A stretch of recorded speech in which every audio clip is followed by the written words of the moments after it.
Is how to tune your home feed to adjust it to what you would like on Pinterest. So if we open up Pinterest, this is going to be my home feed. So this is going to show me what it looks like, and then I can tune things from here.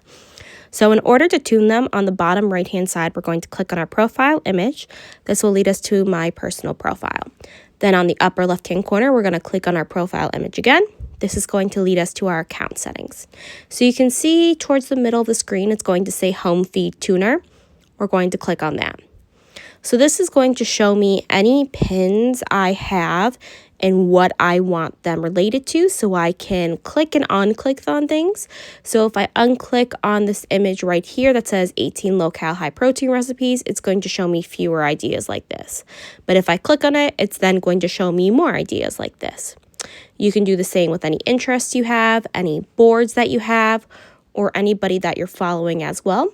This way, it'll tune your home feed to what you like.